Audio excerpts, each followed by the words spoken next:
Hi, and welcome to the Your Good News podcast with me, your host, Katherine Getty. It's easy to believe the news around us, that the world is dark and the future is the same. But what if we chose something different? What if we chose to find the good news in each day? This podcast is a collection of interviews with friends, mentors, colleagues on their good news, and some solo episodes on inspiration I find, from business to health to politics and kind of everything in between. It's my hope you leave with a boost and find your good news.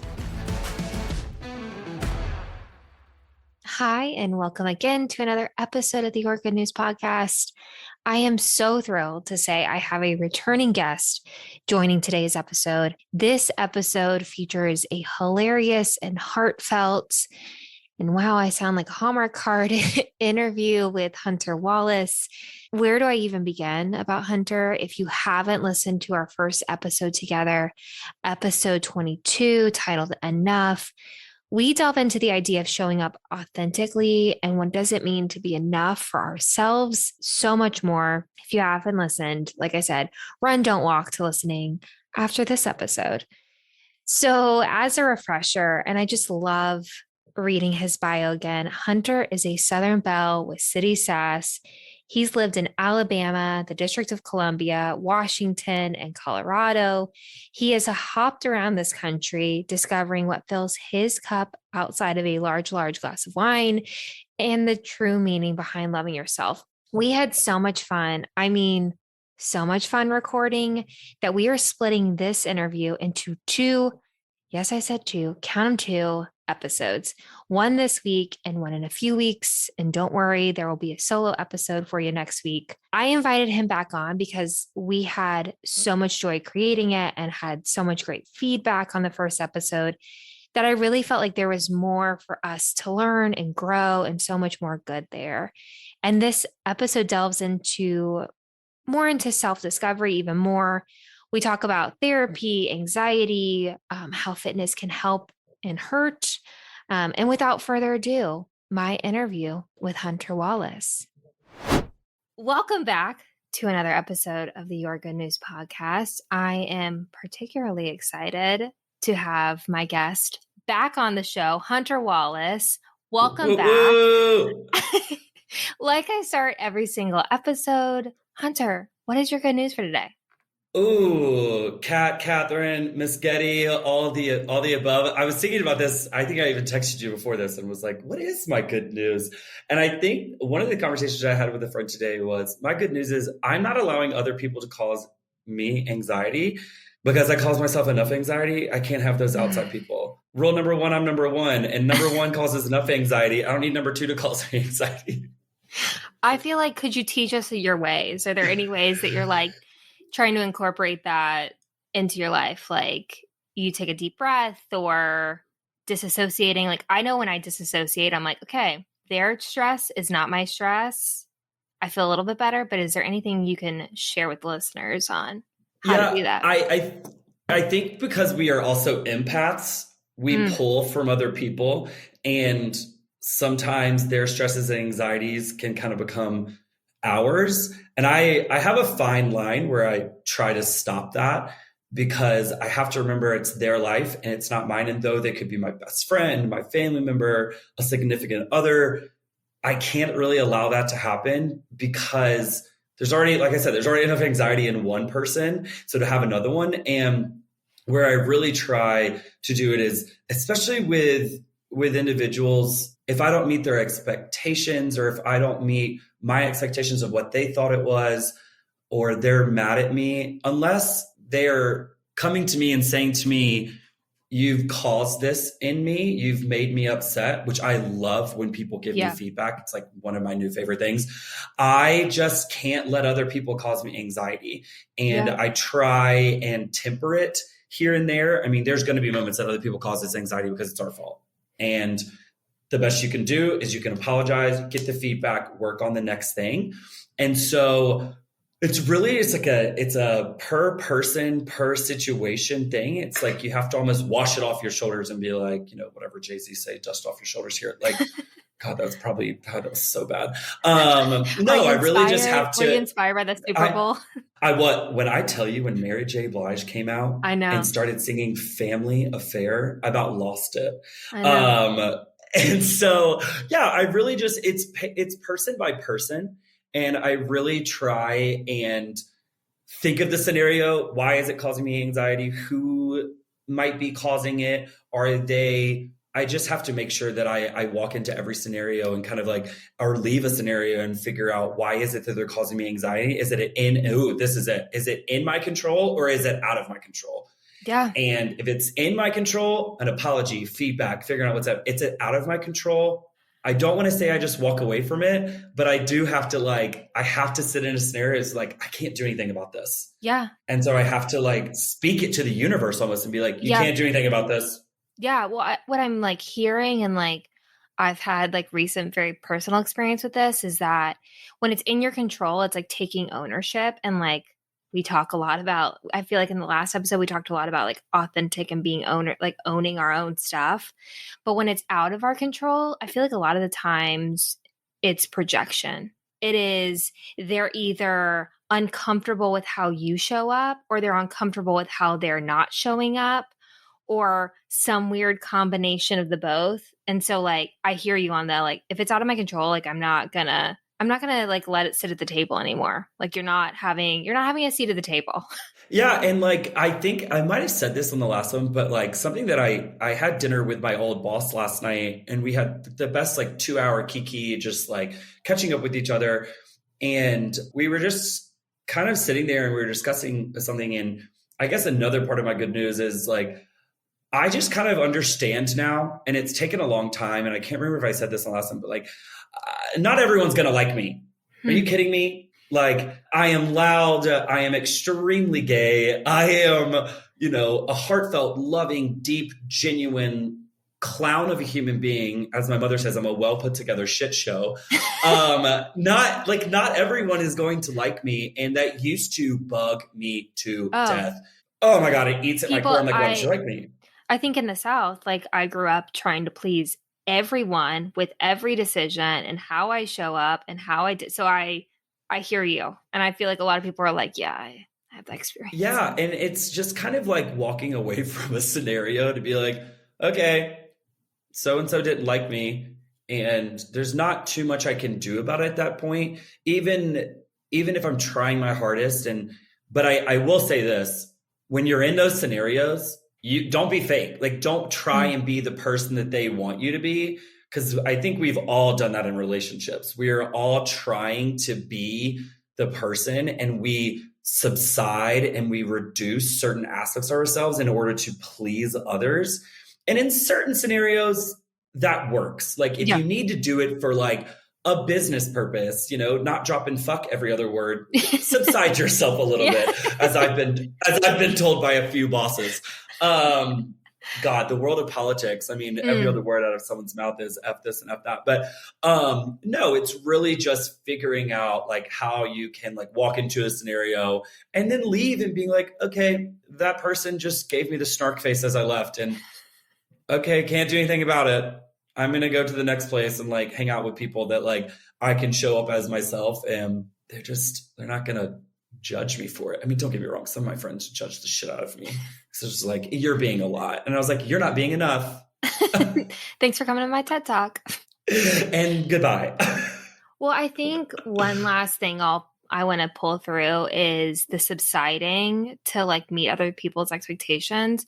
Sometimes that's the insidious part of it. It's you do it so much that you don't realize you're doing it until you realize you're who am I? Why am I doing this? Or why am I in this friendship? It's not serving me. And then how do you disentangle yourself from said friendship or relationship? It's fine. I'm not having a pointed conversation with myself. Wow, someone's not projecting at all. Just kidding. No, but it's so true. But it is. There are multiple people in my lives. I have my ride or dies that I'm not kidding. I think I've seen them every single weekend and a couple times during the week for a year. And then you have those other friends that you make time for once or twice a month, once a quarter, whatever it may be. And then you have those people. I draw energy from people. I'm an introvert that is secretly I'm an extrovert that is secretly an introvert. God knows I am not an introvert. And there are just certain people where like, when there's constant negativity, you just bring it in and you just get upset and you're pissed and they're like, my life sucks. And I'm like, okay, we have a roof over our head. And this is, this is so Pollyanna. This is so like Pollyanna. We have a roof over our head. We have jobs, we have cars, we have life, we have expendable money. We can do all these things. And like, I never shoot down and shit on someone's plight. But when everything out of their mouth is constantly negative, to your point, that's when you have to kind of take a step back and be like, Mama, are you working for me or not? Yeah. And you can, and like also having those conversations with those people, I've had to have that before and be like, hey, what be going on? You need some therapy? Do you need Hunter therapy? Do you need like to take a vacation? Do you need to like take a week or two off from me? And then, if they don't work on themselves and it's constantly the same thing, you're kind of just sitting there and be like, I can't do anything for you, Susie. Like, so sorry. I know, which is like the hardest part. It's so hard. So hard to disconnect from somebody, especially when you love them. And you like know that, in your mind, you think that they can change, but then you're like, maybe it's not. So I feel like we just really dived into the first topic, the good news. And I'm so excited. Welcome to Your Good News podcast. Your Good News podcast. That's going to be the new jingle, everyone. I am so excited, Hunter, that you're back. We had so much fun the first time. We were like, let's run it back. Let's do it again. And we are going to do a different kind of setup for this episode. It's going to be kind of rapid fire. And Hunter and I are just going to go into it. So we have 3 topics: self-work, work, and spicy. Self-work, self-explanatory. We'll go into that. Work, how do we show up authentically to kind of those workspaces? And then spicy is all things relationship. So we're going to end on a interesting note. We'll see how this goes. So get her done, baby. Self-work. I love self-development. You probably know this about me. I feel like all the listeners by this point know that I love a good self-work moment. But I think one thing that we talked about in the first episode, episode 22, was showing up authentically, but you have to do a lot of work to get there. And I think it takes a lot of honest conversations that sometimes are not fun to have and can cause, going back to the anxiety point, can cause anxiety, can cause uncomfortability, can cause you to want to sit with something that you're like, I really don't want to stare this in the face. So let's dig in. I think that anxiety and depression are something that we kind of don't as a society fully talk about. I think that being uncomfortable is something we're afraid to be a lot of the time. So with self-work, how did this show up for you? Did you experience times where you were like, I don't want to do this, but I know I need to do this? Let's talk more. Yeah, I self-work started with me in April of 2021, like true self-work, self-work. I got a therapist. His name is Keegan. And shout out Keegan. He is a beautiful human being. What up, Keegan? I'll talk to you next week. And it was the investment. I look at it as an investment of itself. How you look at working out is an investment in yourself. I also view self-work, and when I'm in particular my therapist, it's having the vulnerability to say, I'm anxious, I'm depressed, I don't understand why I feel a certain way about relationships, whether it's friendships, family, or a significant other. And we dive in and it is the most gut-wrenching thing. And the first thing, we all tell little white lies in our life. We fib a little bit. We we exacerbate a story. And I said to Keegan on my first time, I was like, I go, listen, I'm a lot. I can talk your ear off. And I can spiral down a hole of a conversation and beat a dead horse until it's dead again. And I said, but one thing I will never do to you is I'll never lie. I won't tell a fib. I won't tell a white lie. I won't tell anything. I will just tell you the wholehearted truth, because what do I have to lose? I'm paying you. Yeah. You get $150 every single time that I sit in this session. I went every single week for until December of this year, or until last year. So from April to December, I went every single week. And that was an effort, because there are days when I'm like, I'm not having it. Like, I'm tired, I'm exhausted, I'm emotionally drained. Like, I live in a world of fundraising and I talk about families all throughout Latin America that are homeless all day. And it is just exhausting. So sometimes I would get into those meetings and I'd be like, I have nothing really to talk about. And then fast forward to 50 minutes later, and he was like, yeah, you didn't have anything to talk about, huh? Oh, yeah. I'm like, don't come for me, Keegan. I didn't send for you. Don't come for me. And so it is such self-work. And like, I had to put in that effort towards me, because I was noticing anxiety over the little things. I was noticing depression over things that were out of my control. And so I had to put in that time per week. And now I'm every 2 weeks. I've graduated, as he says, to every 2 weeks. And I was like, what about once a month? He was like, yeah, you're not there yet. And so I really, that is where a lot of my self-work happens. And it's, if you don't take from therapy and actually run with it, like if you don't take into account what we're speaking about and then put it through to, like, this is something that is insane to me. And I never thought I would say this out loud. Everyone's like, what's he going to say? I gave up coffee. I no longer drink coffee. And I used to be the Starbucks queen. I worked for the man that created Starbucks for literally a year and a half. I am shook. I am now one of those little homosexuals that, oh, mama, if it was the size of my face, I wanted it bigger than my face. I drink tea now like a gay 70-year-old man in Palm Springs. But did you realize it was like causing anxiety? I didn't realize until I stopped drinking tea. I was weirdly in Las Vegas with my company. We were at a work event. We had this great partner that was their CEO was matching whatever the company raised. So we went and we had this great time. And my COO was sitting there and she's like, you want a cup of tea? And I was like, sure, why not? I drank it. I was like, oh, this isn't bad. And she's like, yeah. And it's like 1/15 of the caffeine.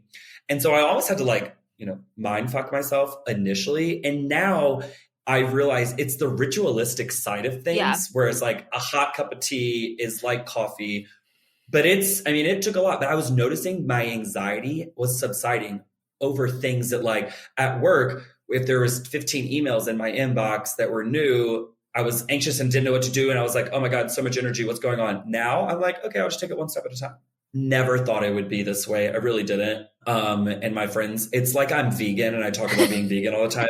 I tell my friends about all the tea I drink and they're like, yeah, we get it. And we don't care. Nothing against the vegans. We love you. Oh. Well, I mean, I think that like you've already kind of opened up some really good topics of one, therapy. I've talked about my therapist before, Allison. Shout out Allison. Woo, I love you. It is like the best investment I make in my week, but I also with like the tea thing, it's like finding those little things that give you like ground you down into yourself. Like for me, like, and I've been off my game for a little bit, is journaling. I was in a really good journaling. Like in the morning, I had a mantra. I talked about things I was grateful for. I talked about things I wanted to do in the day. And I felt really focused. Probably should get back to that. But I think it's important to say that like this anxiety and depression, those are like narratives that we tell ourselves that are in the future that haven't happened yet. For the most part, I feel like anxiety for me is that. Like, are there things that I like battle from the past? Yeah. But a lot of the time it's the stories I'm telling myself in the future. Do you find that too? Oh, yeah. It can be about money. It can be about working out. It can be about, I haven't seen this person in a while. Are they forgetting about me? Am I forgetting about them? Is it, oh my gosh, this is happening in October. How do I plan for that? I don't want to plan for that. It's so far out. What if this changes? What is that? It is like the full spectrum of anything. And I mean, a lot of it happens. I feel like Sunday Scaries and Monday Scaries are such a real thing because you're coming down from a world of excitement and fun and back into air quote reality. And when you get back into reality, you're like, oh my God, I've neglected so many things. Where really at the end of the day, like you haven't, you're still being an adult. Yeah. And you're still doing these things. And so, oh no, absolutely. Like my brain can just jump at me in a second. Uh-huh. back to the anxiety, we only need to give ourselves anxiety, which we should probably not give ourselves anxiety, but Yes. it is sometimes a reality. And I think that you talked about fitness. I think that fitness for the most part helps me, but sometimes I feel like if I haven't done my fitness, I am like a spinning, what is it, gerbil twister? Oh I yeah, don't know. hamster Yeah, wheel. I am a mess. Like if I don't do my workout in the morning, like I am not the nicest person. How do you feel about fitness helping anxiety and depression? So my journey with fitness has been very intriguing. As you know, I used to be a flywheel girl. I used to go to flywheel every Yes. single morning, RIP flywheel. I know. And I used to go all the time. And I have a very interesting relationship with working out. So I had a bit of an eating disorder a couple of years ago. And it was constantly, my calories must be in the deficit. I have to work out twice a day and then run at least 3 miles. I mean, I was like to the point of like, it was not healthy. And I have had battles with them because as a former larger individual and being within the gay community, if you don't have a six pack, you're trash. Like that is not what is spoken out loud, but it is such a thing. Yeah. It is this weird, unspoken, spoken narrative that's created within the gay community. And I am currently in a moment right now where like I feel pretty equilibrium. Like I feel pretty good about where I am. Like, have I worked out too much this week? And it's Wednesday? Yes. I had to mentally, I'm not joking. I'm going to Casey Musgraves tonight. Can't wait. Probably cry. I'm wearing an all denim outfit, living my best life. And I canceled my class in the morning. And I usually I take 6:30 a.m. Tuesday through Friday. And then I take 2 additional classes in the evening, like Tuesday, Thursday. So I try and double twice a week. And I had like an anxiety attack canceling my class this morning. When I canceled my class for tomorrow, I was like, okay, well then you can't eat as much and you can't do this. And I had to like stop myself because I think we all do it. And you're like, oh, well, you know, that snack you're going to have is not going to be burnt off. And it is such a mind fuck because it's, my friend Will in Seattle one time said to me, he was like, you know, like your body's not going to change in 3 days, right? And I was like, I don't think he knows that I still play that in my head. I really don't think he knows that. I'm going to text him after this and tell him that. And that is something where like my old self is coming back in my head. My old eating disorder self is saying like, you're not going to be worthy. Don't go enjoy yourself. And how I space it out for myself to help myself with like my internal like workout, dieting struggle is Monday through Friday at noon. I eat the same thing. I cook the same thing for breakfast every single morning. I typically am doing, cooking a meal at night, and I try not to drink at the house during the week. On the weekends, it's no holds bar. Like I am going out. I'm enjoying myself. I'm going to dinner. If I work out, I work out. If I don't, honestly, I don't let it really deter me. But working out is also an anxiety relief for me. Yeah. Because there was 3 Saturdays ago, I had a too much fun weekend. And I'm not kidding you. Like I went out at 4:00 on Friday to our favorite happy hour spot. And then we went over to a friend's that had beer. And then we watched RuPaul's Drag Race. And then we met some friends for another drink. And then we went out till 2:00 in the morning. It was a lot. And then Saturday, it became the same thing. We went antiquing because again, I'm 70 years old and I'm 2 from weeks Palm ago? Springs. Because I had a very similar weekend and I'm like, yes, it actually was. And I'm not kidding you. On Sunday, I was riddled with anxiety because your body's coming down. You're like trying to fire serotonin. You're trying to get that dopamine up in your system. I had to physically put on my tennis shoes and I went on a 7-mile run. I didn't even set out to do 7 miles, but my brain was just like, I got into, they call it a yoga flow. Yeah. And my brain just like shut down and I just like hit the pavement. And I came back and I felt so great because it was just like the endorphins were coming back. The adrenaline was helping out. And it wasn't that I was running from everything, though. In this fucking moment, you're like, you were physically running from things. But I have to treat working out as a stress relief And if you set out on a goal to like work out just to get skinny, obviously that will happen if you keep it up. But like, if you don't set like actual goals for yourself, it's like when you're working out, like I try and set particular goals. It's not like I want to have a six pack. It's like, I want to be able to lift this weight, or I want to be able to run for this long. Like I don't know. I'm just trying to flip the script on it, because that helps me a lot more than being like, I want to look good in a Speedo when I go to Puerto Vallarta. Well, I feel like I just want to say thank you so much for like sharing. Like I have also shared about my eating disorder and have a similar, I grew up a dancer, so I can empathize. Like it was never a spoken, you need to be this size. It was your costume doesn't fit, and so like when things don't fit, I spiral like in a way that's not healthy. And I think that for the most part, my movement is like my meditation. I know it's like the catchphrase of the world right now is like movement is meditation. But when I move, I do feel happier. And I think what I'm hearing is like, and I hope people take to heart, is that movement should be coming from a place of like finding a release or trying to get stronger. It shouldn't be, I want to fit into a size 0, or I want to look like X, because it's like, that's like, again, going back, it's like masking something that's like not there. It's like, it's putting a Band-Aid on a bullet hole, if that makes any sense. Hell yeah, Taylor Swift. No. And I'm going to tell you right now, movement is a blessing until you don't movement is a blessing, but you don't realize till you don't have it.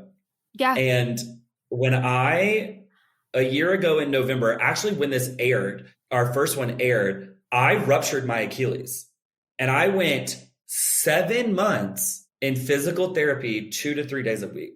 And I had to eat, pray, love the shit out of myself, because I went from doing 1,000 miles. I did 1,000 miles running by November of 2020, and I wasn't stretching like an idiot.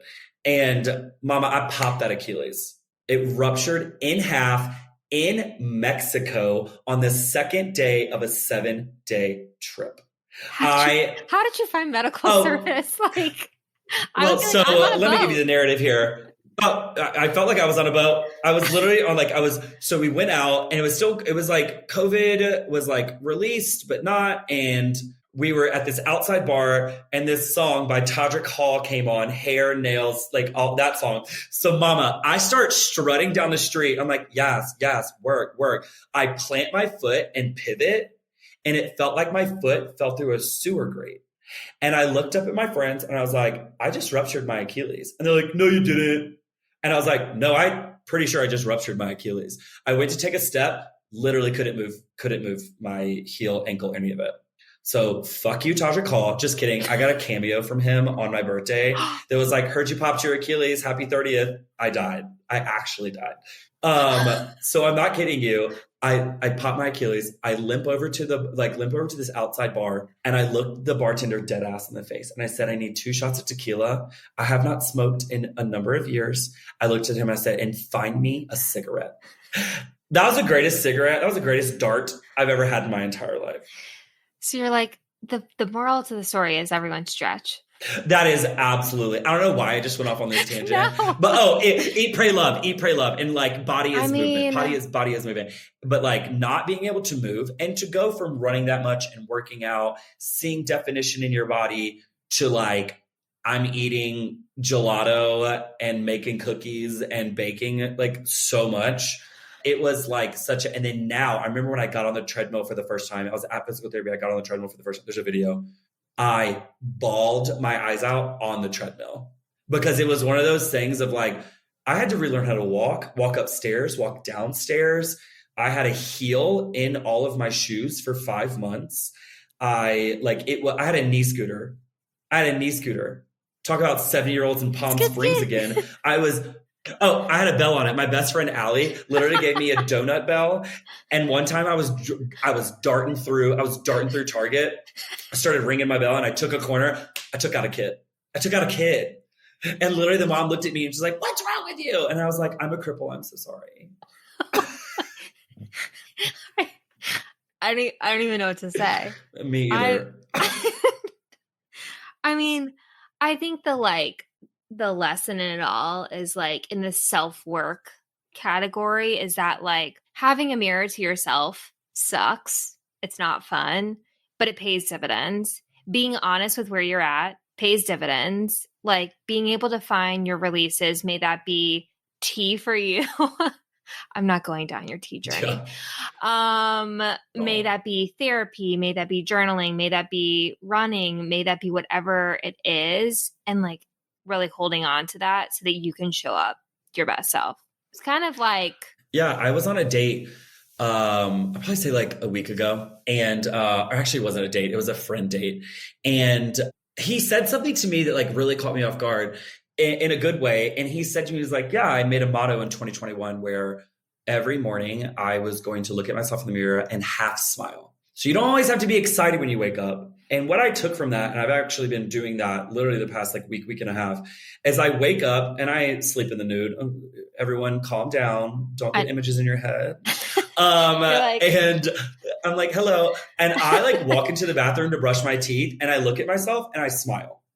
And I'm like, you look good. Like just try and say positive things to yourself. Even if you're the biggest weight you've ever been, the smallest weight you've ever been, like try and find something positive in yourself, because like if you are going to be your own worst enemy, you're never going to help yourself. If you're going to sit there constantly and be like, you're the fattest person, your circles are dark, your hair is long, oh my God, your skin is so acne prone. Like, no, find the one thing in a scenario and like speak to that. Because like, there are lots of things I could say to myself in the morning that are of negative like construct, but I try not to do those things, because if I do, you're setting the narrative for your fucking day. And like, you know, you can't be your best if you're constantly telling yourself you're a piece of shit. Why would you ever feel good about your day if you wake up and be like, hey, you fat fuck? Like, why would you ever say that to yourself in the morning? Like, does that make sense? I'm laughing because I may or may not sometimes do that. Like, it's not. And we all have our moments. We all have our moments. I wouldn't say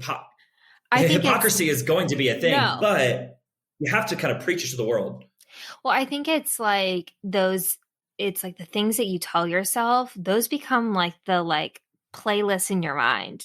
And you don't even realize that you're playlisting it in your mind of like, I'm not good enough. I'm never going to be X. I'm never going to be Y. Like she's X, he's Y. Like it's like, who are you? I'm gonna start trying this. I'm gonna start trying the smile trick tomorrow morning. And you're gonna have your mornings where you're like, okay, I ate a half a gallon of ice cream. Like, why do I look like I have a small infant in my stomach?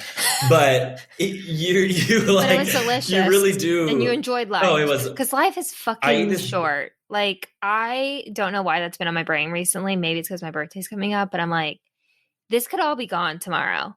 Is that dark? Is that dark? No, it's not dark.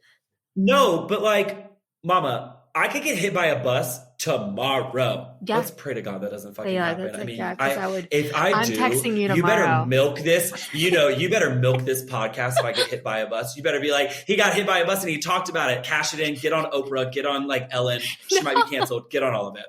I'm just kidding. But I'm not kidding. Like, you have to. Like, Jenny's birthday cake ice cream is my weakness.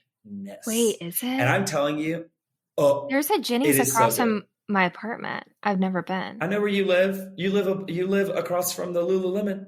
Yeah. Heck yeah, girl. You better live that life. And no, but like, you have to kind of like, you have to give yourself some breaks. Like, if you're just eating broccoli and chicken all the time, your brain's going to constantly think about like, well, what if I had some ice cream? And I understand that people are like, well, I'm structured and I'm balanced and I'm this. I'm like, also cut yourself some slack. Like, you're not going to go to your grave and get to heaven or hell or the in-between or whatever anyone believes and be like, I'm so happy I ate broccoli and chicken my entire life. No, I'm really glad I funneled a bottle of wine, had Jenny's ice cream, and watched my favorite show and cackled for an hour. Like, those are the kind of things that you enjoy. And self-reflection is always going to be something that is very hard because you have to look at the bad and the good. And so like in those moments, whether it's finding your anxiety relief through working out or going on a stroll or like knitting, painting, shopping online, whatever it may be, that helps with your anxiety or depression, you got to find what's good for you. And if working out isn't your thing, go find your next thing. If it's painting, if it's reading a book, go do that. Like, just find those avenues that really allow for you to like get a little self-care, get a little quiet time. Cause I think we talked about this before, outside this podcast, inside this podcast, like those things are like 50 minutes to an hour and a half where no one can touch you. You can't touch me. You can't talk to me. I'm in my zone. I'm listening to Cardi B. I'm listening to Meg Thee Stallion, and I'm in it. You know, what's like just like kind of dawned on me was as I'm talking about like the self-reflection, I was really viewing it through a negative lens. Like I was viewing it through depression, anxiety. I'm not going to be good enough. When as I'm saying this out loud, it's like, maybe I should just, and I hope the listeners like take a nugget with this too, is like, it's like, go with me, is maybe we just acknowledge that we're pretty bomb ass people. I hope you're all bomb ass people if you're listening to this podcast, but like, you know, you're bomb ass people versus like only the negative. And I think that maybe that's unlocking something new too. I don't know. Yeah, because like when you self-reflect, it's kind of like when your bestie is in a relationship with someone. They really only come to you with negative. Yeah. They never talk about the positive. And so then you build this like idea around this person. And then you're like, it's constantly negative, but they're not telling you the positive. So when you take that personal towards yourself, you got to talk about the good and you got to talk about the bad. I wake up in the morning and my Botox-filled forehead is like, mama, ain't no lines in sight. You look real good. Like there's just, you have to talk about the positives. Like, oh, your teeth look really great today. Oh, your beard looks good. Look at that flow in that hair. Oh, okay. Your arms are getting bulky. Wow. You look really great in that peacoat. Holy shit. That Lululemon jacket does look good on you. Like, and even just like, you know, and taking it outside of like the aesthetic side of things, like you had a really thoughtful conversation with your friend yesterday. And you showed your love to one another and you like expressed the joy that they bring to you. And then they also reciprocated and talked about the joy that I brought to them. Like find those moments. Cause if you don't, they will. And like, there are moments that I speak to certain relatives and I'm like, what are you doing? Like, you're so blessed. And like, again, listeners, I'm not saying that you can't sit with your sadness or sit with your depression. You know, I love that. Same. Are you kidding me? Glass of wine and Harry Potter on a Sunday? Mess me up. But you're taking it a step further. That's the key difference. Yeah. You have to focus on the other. What a fun episode. I can't wait for y'all to hear the second piece of it. It's so much fun to be able to share the good that is in us. And it is honestly such a helpful reminder of the good we can create and the impact we can have. And I just want to say thank you, Hunter, for joining today. And thank you for listening to another episode of the Your Good News podcast. If you liked, please subscribe, leave a review, share with someone you know. These little actions can really help the Your Good News podcast grow. Also, reach out to me. I'm on Instagram at Katherine Getty, or you can visit my website, yourgoodnewspodcast.com. I just would love to hear feedback on this episode, what you would want to hear more from. So find me at Instagram at Katherine Getty or on my website and send me an email. And tune in next week for another episode of the Your Good News podcast.